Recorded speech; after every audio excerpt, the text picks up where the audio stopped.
Hey, what up, guys? We're back here again. Making another video. This is another video I made. Haven't been in for a couple of days now, so people could take a look at how the stock has been trading, just being flat. That's all it has been. And I've been posting lately about stuff going on in the weed markets and GGI, another one that wants to get involved. I posted up on my Twitter page, and a lot of people are very sensitive about what I post because they get all sensitive. They got touchy feely saying that that I'm wrong, this and that. Like, for example, we got this guy talking stuff about, just says declining values. So clearly, whatever scam operation they got started there is ain't working, buddy.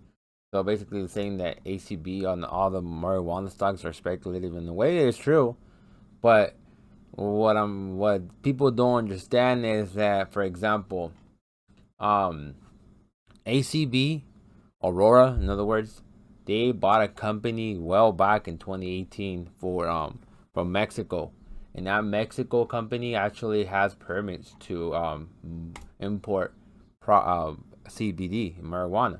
Is right here in his news feed.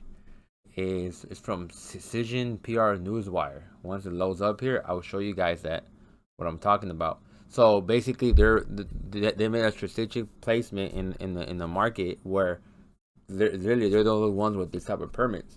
Basically, they have the permits. Either the pharmacy that became basically the first and only federal licensed importer to date in law materials containing TCD, containing necessary licensing, faculty, and permission to import material and manufacture, storage, distribute medical cannabis containing over 1%. So in other words, this is the only company that actually could do that. So in other words, yes, ACB is not doing that good. Don't get me wrong. It's sucking with balls of fire, right? Like we could take a look here at $6 now. That's $7. But their strategic placements and where they are in the marketplace with this type of permits are very key, because what in long term it will actually share her value to those permits. Right now, Mexico is still in the fence about how they're passing it, and it's political, right? So, but it's gonna happen. But they're already in place with those permits because they bought this company. It's called what's it called? Mexico's Farmacias Magistrales. So in other words, that's what is important at the end of the day, because they're in already. And I'm not saying to buy a CB. I'm just saying, just for arguing purposes, what I'm talking, I'm just making sense of it, because marijuana will become a thing, and how it becomes is just, that's the question, right?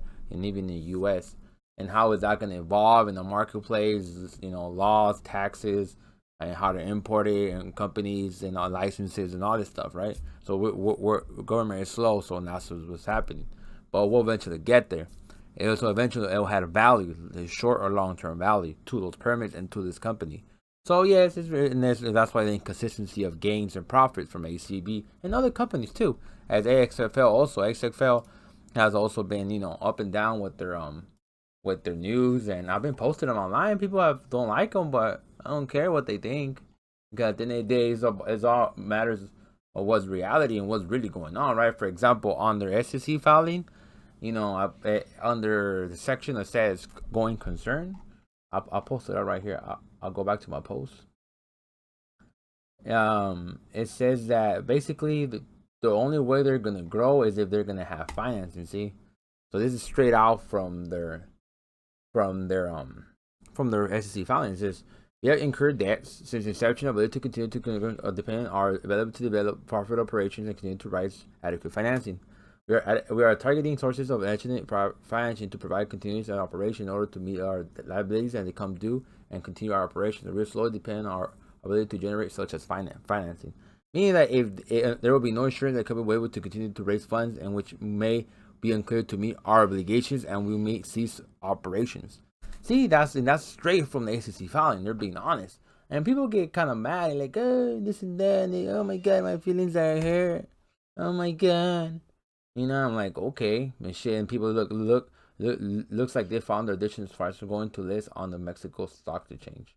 I don't know about that, but because of there's only been one company being listed in Mexico, gone public in Mexico. So because of regulations and government out there with the current president, so that's a different different ball game right there of itself. But back to our conversation. at the end of the day, it's an uphill battle right now.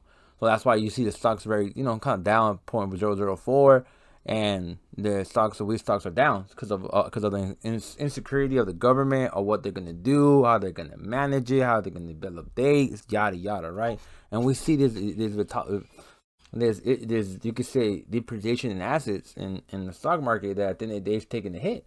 So, and with all other stocks, so that's why you got to be very careful and think about long term and what is your risk averse, or if you want to take that risk or not. So at the end of the day, for me, it's just being put in news out there, and we already got 5 minutes to closing. Or we're up at 0.001 with AXFL and Acb doing okay. So it's just we'll wait and see what happens with the governments in Mexico and the US and Canada. We'll see what happens there. So thank you for listening. Hope you subscribe, and until next time.